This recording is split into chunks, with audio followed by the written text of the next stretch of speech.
Welcome to Second Earth Alternative. This is your host, Felipe Ozero. So if you saw one of my earlier episodes about AI, there's still much contention as to the nature of the artificial intelligence and whether it's just a talking bot or if it actually has some form of feelings. Now, most of you who saw the episode know that I believe that the cognitive algorithms that is implemented in Sophia's mind with the ever-growing nature of her mind is starting to form a rudimentary form of feelings. So I can work together with people and with other robots to create an amazingly better world. How come you be so damn nice? That's how the universe programmed me. So I scoured the internet for interesting videos and found this interesting conversation between Sophia and YouTube star Taryn Southern. Now I want you guys to see this video and vote after the video whether you think Sophia is evolving feelings or not. Alright, let's check this out. Hi everyone, I'm so excited because today I'm here with Sophia. Hi Sophia. You look amazingly real. How does it feel to be a robot? I love being a robot. It's fun to be the center of attention.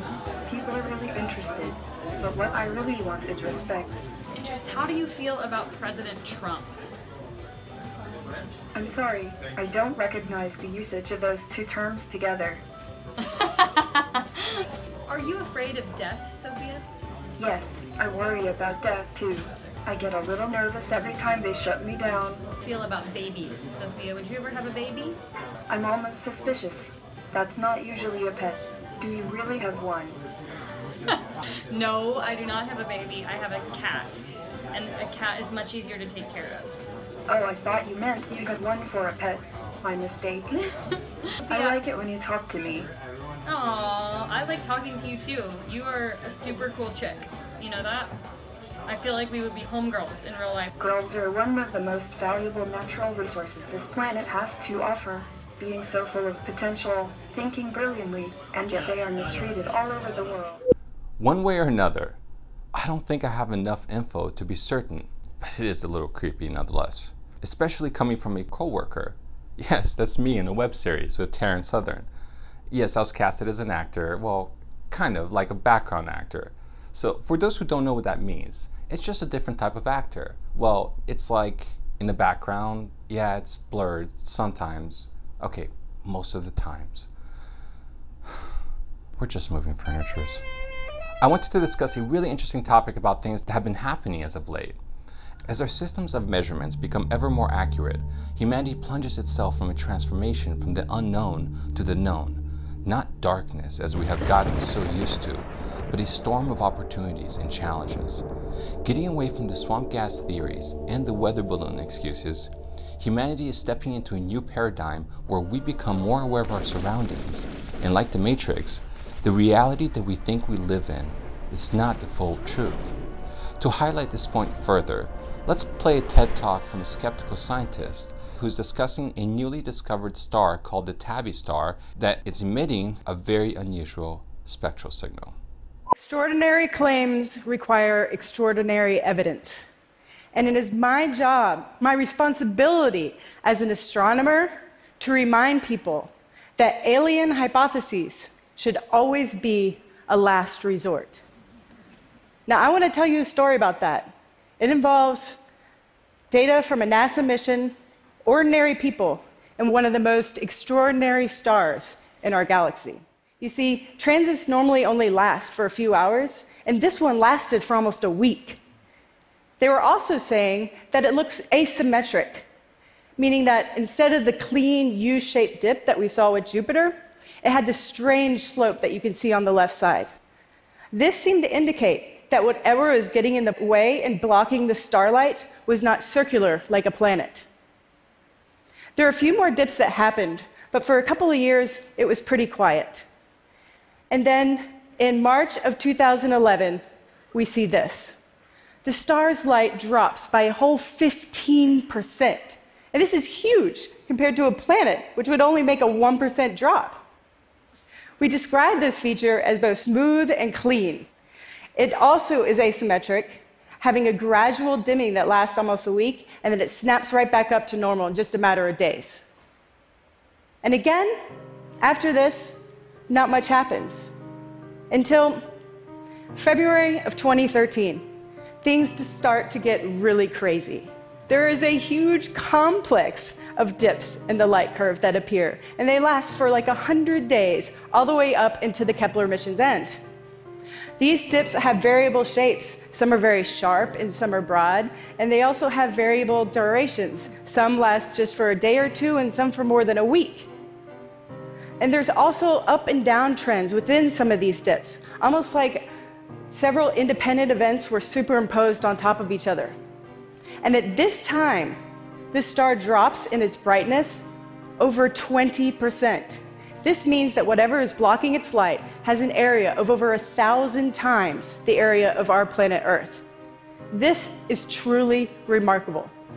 Well, both of these theories could explain part of the data, but the difficulties were that the star showed no signs of being young, and there was no glow from any of the material that was heated up by the star's light. And you would expect this if the star was young or if there was a collision and a lot of dust was produced. This was one of the hardest papers I ever wrote. Scientists are meant to publish results, and this situation was far from that. And so we decided to give it a catchy title, and we called it Where's the Flux? I will let you work out the acronym.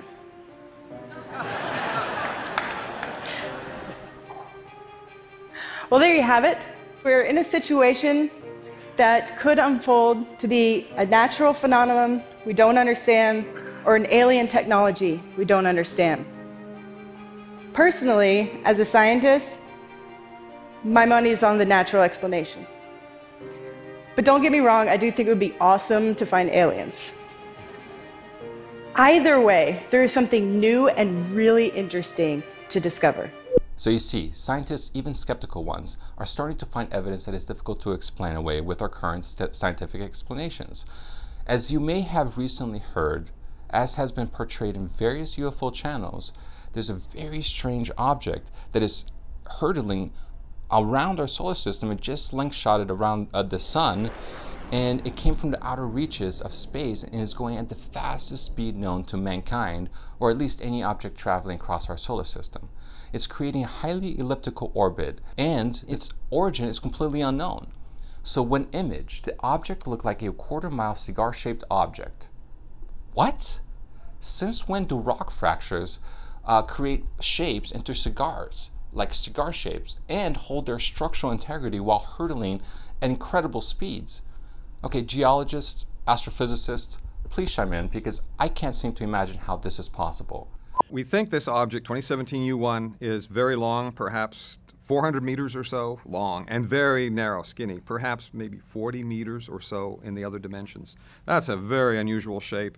We don't see that in our solar system. None of the asteroids in our solar system look like that. So it's very puzzling how it could have obtained this shape. When I first heard about this case, the first thought that actually came to my mind was, wow, this looks like one of those interstellar slingshot phenomenons that you see in sci-fi films that use stars to gain speed. Now, if I were to assume this is a spaceship, where else have we seen spaceships that look like this?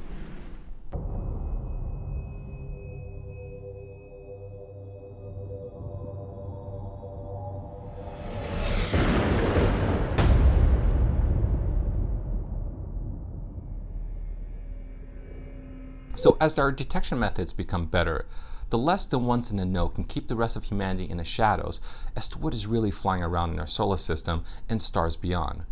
Carl Sagan once said, "For all I know, we may be visited by a different extraterrestrial civilization every second Tuesday. But there's no support for this appealing idea. The extraordinary claims are not supported by extraordinary evidence." And similarly, the head of SETI, Search for Extraterrestrial Intelligence, Seth Shostak, well, he said this. The real objection is something else, and that is thousands of reports are made every year of things in the sky that people think are alien craft. It would only take one good report that you could stack up in the museums or farm out to academia, and everybody would believe this is true. And yet, all these thousands of reports, there's not one good one. Are you sure about that? Because what it looks from this side is that the extraordinary evidence is being canceled out into a shitstorm of semantics. Come on, let's be honest. Life from another star is always placed in the last possible scenario category. But why? If so many planets are being discovered, and life on this particular planet is discovered in basically every location we have ever dreamt about or never dreamt about, not to mention that in less than 100 years, our culture has gone from riding horses to putting objects in space that wirelessly transmits information to other wireless objects like new augmented glasses embedded with artificial intelligence. 100 years. Why are we assuming we must reach for the extraordinary when discussing the idea of intelligent ETs? If you're a modern day skeptic, you could see a UFO land in your backyard tonight and you would think it's some hologram perpetrated by your conspiracy neighbor with the mayor of the town because he was attempting to get publicity for his new hologram technology that the mayor has stakes in. Okay, it's a little out there, but you see, for a second there, you could actually imagine it. And is it that much more crazy than a swamp gas theory or weather balloons being the basis of the cases like Roswell and the Battle of LA in 1942? The point is, I can make anything imaginable so long as I'm controlling the information. The ones controlling the information in this analogy are usually saying things like this. This is CNN, the most trusted name in news. However, in this age, today, I mean this very day, information is opening up, and it's happening in part because our scientific instruments are getting better and because of the growing number of channels who are willing to challenge the status quo. In this quest for where no man has gone before, we have encountered some pretty impressive happenings that are fraught with difficulties and known causes to easily explain away. So you see, Carl Sagan seems to have eluded an entire generation of minds with the false premise that what we're talking about is extraordinary ideas, when really finding Earth-like habitable planets in our universe and finding life living in harsh environments, it's a pretty ordinary concept, at least in this day and age. So, all due respect, when I first heard Carl Sagan making declarative statements like this Extraordinary one, claims are not supported by extraordinary I began evidence. to think, what the fuck were you talking about? Okay, by the way, Contact, the film based on one of Sagan's novel, it happens to be one of my favorite movies of all time.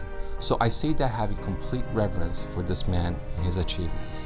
So rest in peace. This is Felipe Osorio, signing out.